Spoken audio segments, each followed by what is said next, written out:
unanimous among all of us, from Father, the priest, and Deacon Joe, who work in spiritual direction, to myself working with adults, to our youth team of ministers. It's a resounding, people don't know how to pray. People who have been cradle Catholics their whole life say to me all the time, I don't know how to pray. I have no idea how to pray.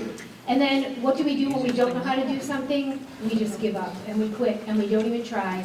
And so many people have such a desire for a prayer life, but they don't know what that looks like. And it is a deeply personal thing, and so it's hard sometimes to impart that because we all have different styles and different devotions that we like, and some resonate with us, and some we're like, oh my gosh, it's like nails on a chalkboard when so yes, we are all individuals, and we have different styles and different things that resonate. Some like music, and some want silence, and you get that. But there is, certain things that we can share together to help one another, to encourage one another. And so that's the goal of this series in a nutshell, is just to help you all learn how to pray, to become more comfortable with prayer, and to rest in the uncomfortable. And tonight, our particular topic is often uncomfortable for people. And we're talking about praying with others. So often, if we do have a prayer life, we look at it as something deeply personal. We are taught, especially as Catholics, that it's something you keep to yourself. Many of us, on the older side, we're just kind of said, go pray, right? Go pray. Well, what is that? But it's personal, and it's become personal. We would never talk about it or share or pray with people. But I see a tide turning there, and thank God, because I think just in general, prayer and just communication overall, we're a society that just doesn't know how to talk anymore and how to communicate anymore. We've become so insular and so addicted to phones and texting and that interpersonal communication is so difficult and perhaps uncomfortable, even just prayer aside. And so what we want to impart tonight, and it's something that I see done so beautifully with our youth, so I have so much hope that this next generation that we say is the church right now, that they're becoming more and more comfortable with this. Instead of just saying, I'll pray for you, and going home, and sometimes we remember to do that, and sometimes we're like, oh shoot, I never prayed for them. Why not do it right on the spot? Most especially with people we love, with our family members, with our friends, with our co-workers. There is such power in unity, in community. The Lord asks us to do nothing alone, and He equips us with the people to help us, to walk with us, right? Scripture says that cord of three, right?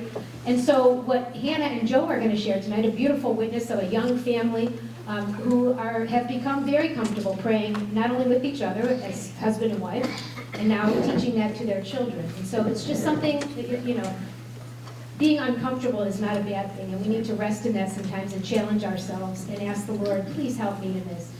It's just such a powerful way to pray and to be supported. So enough from me. Anna, Joe.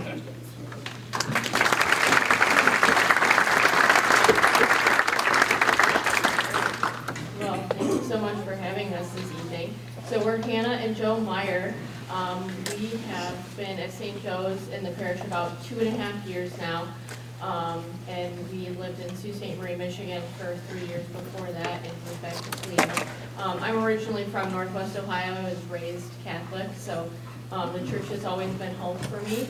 And being married in the church, we've just been able to, through our marriage, be able to grow more together as a couple, and having kids, we've been able to kind of figure out what that exactly means, of like how do we pass on this beautiful faith to our kids so that they understand how much Jesus loves them and how much we love them. So, if you want to say anything?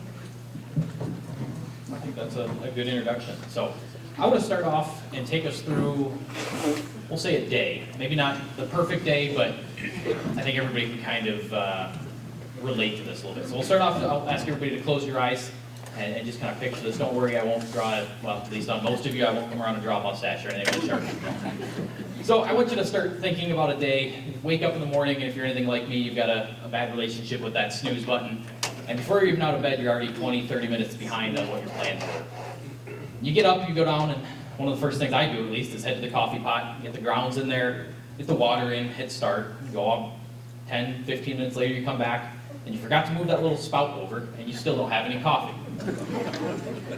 So you fix that, go get your breakfast ready, your clothes, all that kind of stuff laid out, and then you start looking at all this stuff you got to do for the day. If you've got kids, trying to get clothes ready for them, get them around. You look at somebody's backpack and they didn't empty their folder, and there's some assignments you got to deal with, or some order form you got to fill out, and you're running farther and farther behind as the morning progresses.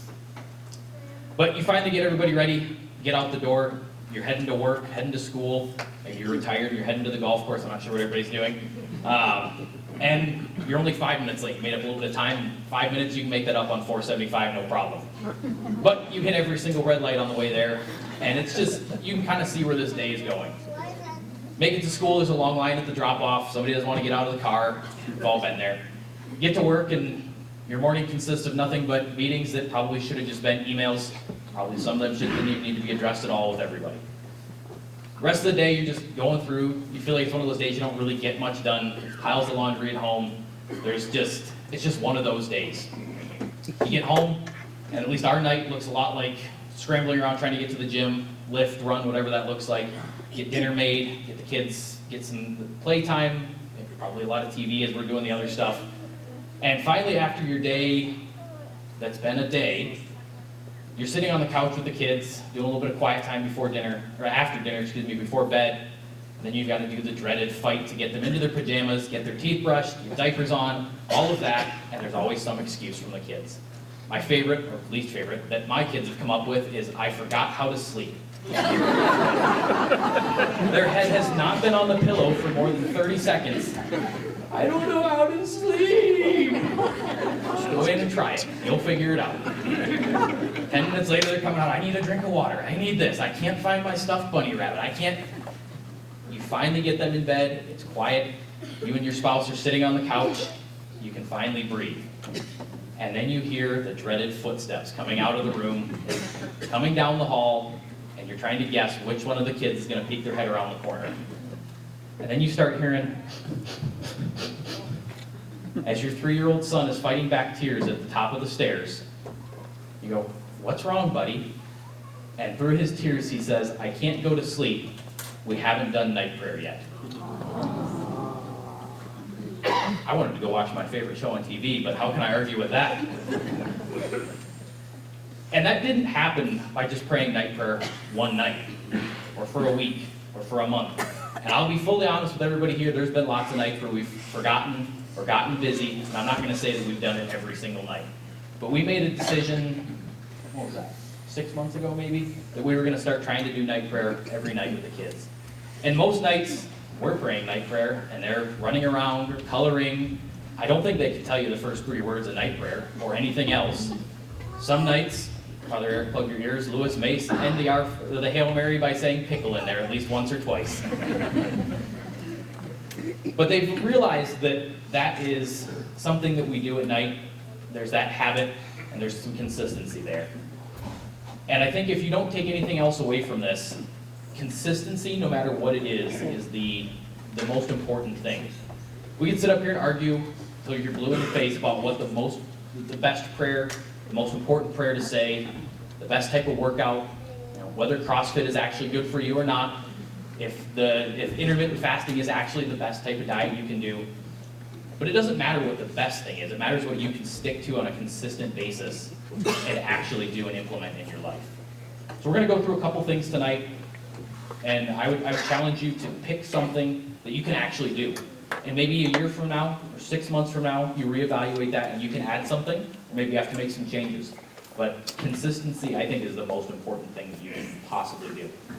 So we're going to go through our talk, and we're going to do this a little bit, we kind of stole this from the Purpose Retreat. We're going to talk, and then at your tables at the end, we'll kind of break you up, and we'll have a question or two that you can talk about, if we stick to our timeline, and talk about that as a group. So we'll do that at the end. Now? So kind of bouncing off of what Joe was saying, the importance of prayer as a family, how the church even lays out in the catechism talking about the importance of the domestic church and fostering an environment for children to learn how to pray in the home.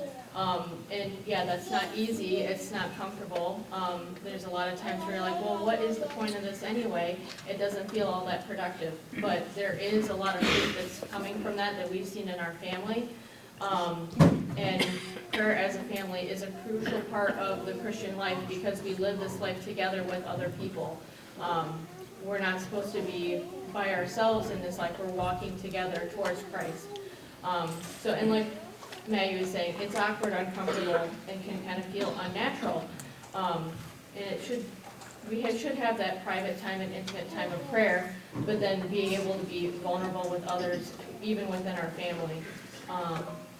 So kind of breaking up different avenues of praying as part of praying with our loved ones, looking at kind of specific levels of that. So prayer as a household, which we've kind of discussed with what we do in our family. So what makes up your household? You have children, you have other siblings that live with you, roommates.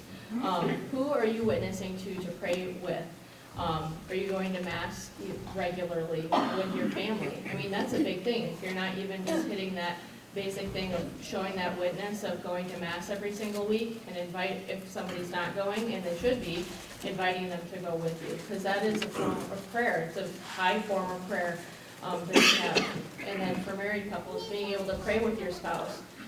We've done a weekly check-in with each other, which we're looking at what are the components in our marriage, or how are we doing spiritually, how are we doing physically, how are we doing emotionally, and it's really not just being able to grow that fruit spiritually, but being able to stay very well connected as a couple, so that I can know where you're struggling and you can know where I'm struggling, and we can be there for each other and pray for each other through those times that we need to.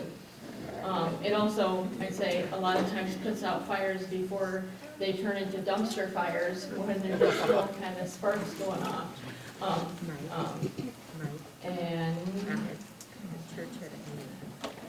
So like Joe was saying about that prayer as a family, it doesn't have to be something glamorous. We definitely do not do anything glamorous in our household. It's constantly a mess, so there's nothing glamorous or clean about it. It is what it is, and just finding small, consistent things to be able to do with your children, with your kids, whether they're grown or young, and being able to kind of carry that into your day-to-day routine.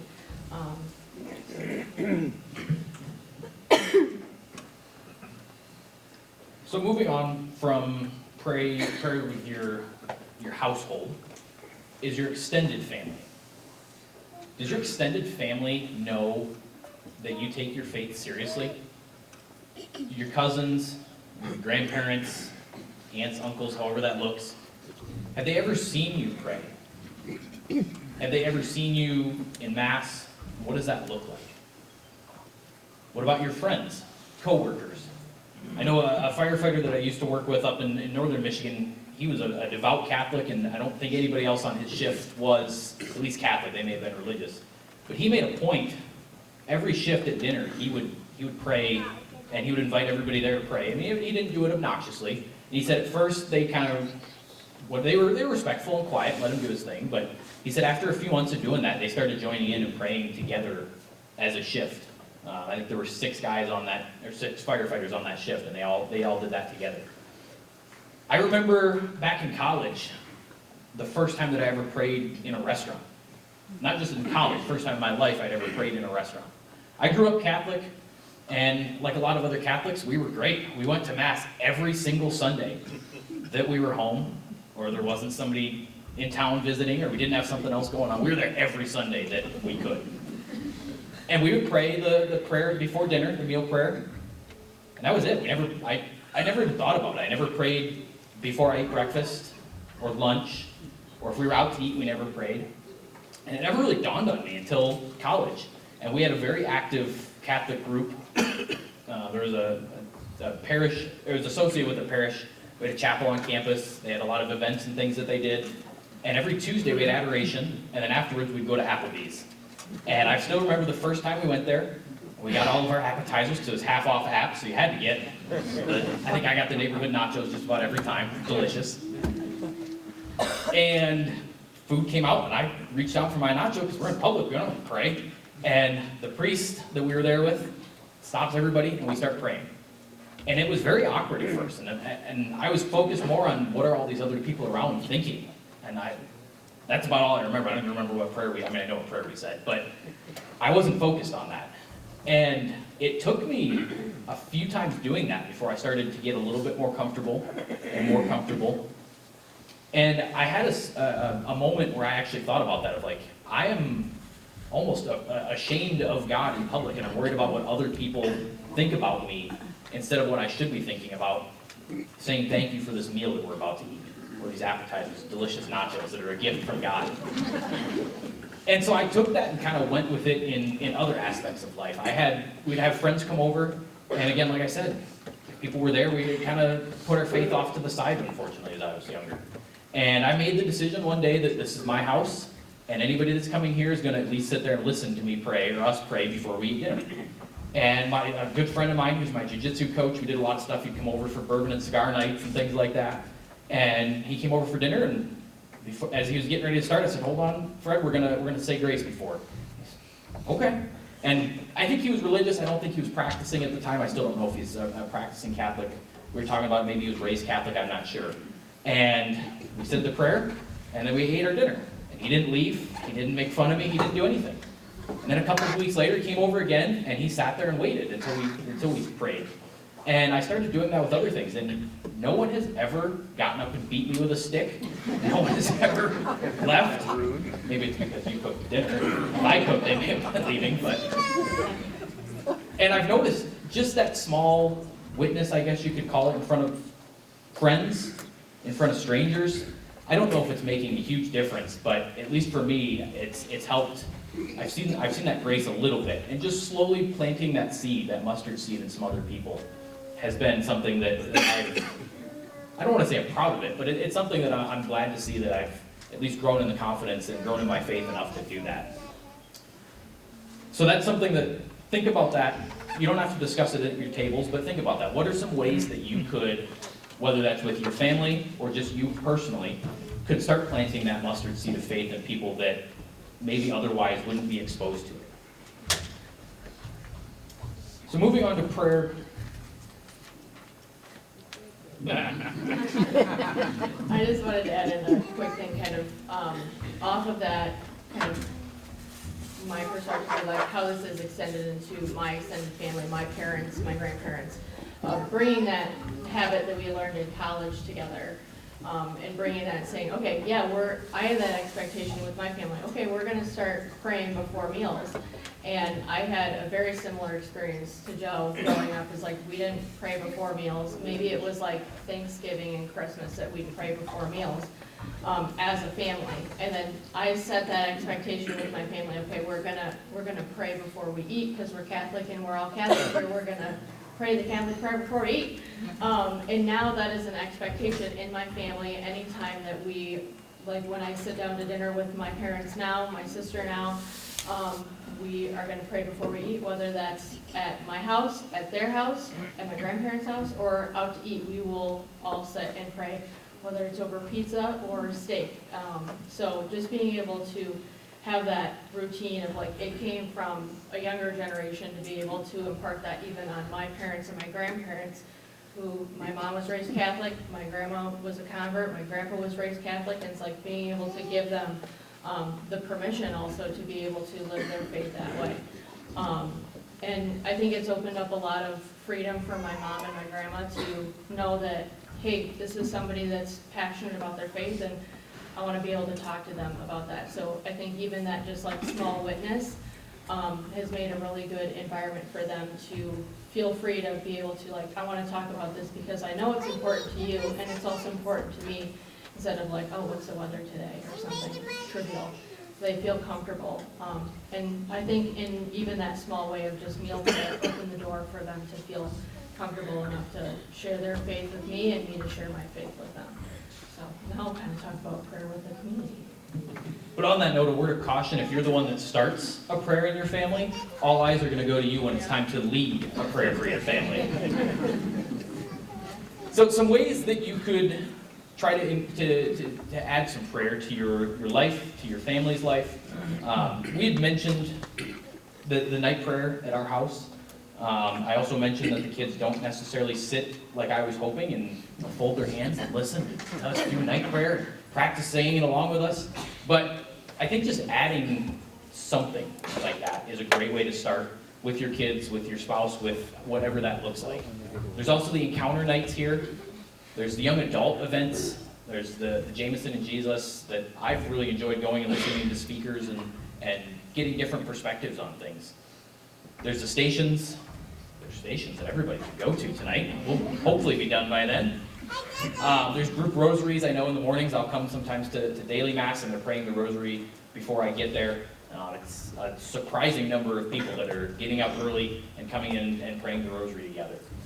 There's all different types of opportunities that we have here and that you can start on your own. And like I said earlier, it's just finding something that you can do and that you can do consistently and that you're going to be able to stick to. Because it doesn't matter if you're miserable, you're not going to want to keep doing it. So it's finding something that you really enjoy and that fits in with your schedule. And so I can't sit up here and tell you exactly what you have to do, but I think I can tell you have to find something.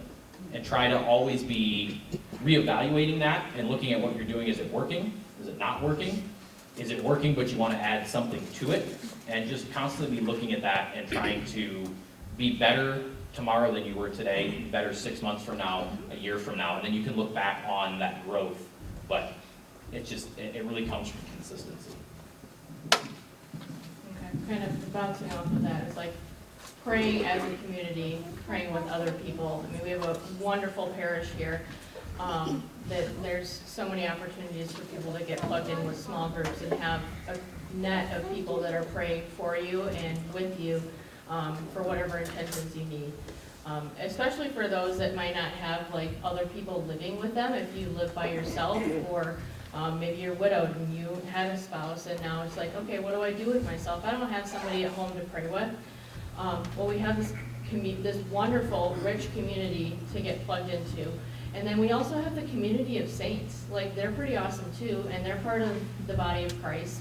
And they're constantly praying for us. And we need to be reaching out to them, to be praying with them and asking for them to pray for us and with us. And especially for those that might not have a household of people or a busy household of people, you can look to the saints, find some saint that maybe you're connected with, and reach out to them. And ask for their intercession because they've lived life, they've made it to heaven, and we can get a lot of wisdom from them. So just something to keep in mind if like you don't have a household full of people, you still got a community, whether that's the faith community or the saints. So like we've been saying throughout this, consistency is really the biggest thing. It does not have to be big or glamorous or flashy. It doesn't have to be perfect by any means. Heck, you can pray a rosary and you can mess up the words or get sidetracked and then come back to it. It's more of the importance that you're taking the time as a family, as a community to do this and say, we're going to set this time in our day apart for God and say, this is important to us as a family. And I'd say if you're starting from nothing, start incredibly small and consistency is the word of the day. And maybe that just is starting with, we're going to say an Our Father, a Glory Be, and a Hail Mary. And that's what we're going to do. And it's going to take you 2 minutes. And we're just going to like, we did it, we're done. Okay, and we start there, but that's not where you end. Baby steps are the recipe to success. Starting very, very small. Night prayer takes us between 5 and 10 minutes, depending on the night. And that has been something that's been super duper powerful for us. And then maybe when our kids have a little bit more bandwidth to be able to handle something a little longer, we can maybe do a decade of the rosary or 2 decades of the rosary. But just starting with something small, and then when it's appropriate, going deeper and making that step forward. And maybe you already do something as a family. And maybe it's time to take a step deeper. Maybe you do a decade or you do a rosary. Maybe committing to doing a holy hour as a family once a month. Something like that is incredibly powerful. Taking that time to sit in front of the Blessed Sacrament and say, God, we're putting our family in front of you right now and lifting each other up in prayer. Those can be really, really small, simple things that you don't have to know all the theology to do. You just have to put your kids in front of Jesus and say, here he is, here's my kids, do with them what you will. Because, I mean, we're all here as a community, we need to walk together towards Christ and being able to witness to whether it's our siblings, our spouses, our children. We're all called to be able to show that we're believers in Christ and continue to show people that it's something that we're serious about. I don't have anything else to say. So we've got a few minutes left, so what I was thinking is, at your tables, just kind of discuss some things that, some ways that you've thought of, or things that you're doing currently or want to do, ways that you could work on your prayer life, whether that's with your family, with different groups of the parish, or whatever that may be. And if you don't have anything, then maybe that's something you guys could discuss of different ways that you could get involved or increase your prayer life. So we've got 5 or 10 minutes left, so we'll spend the rest of the time doing that. All right.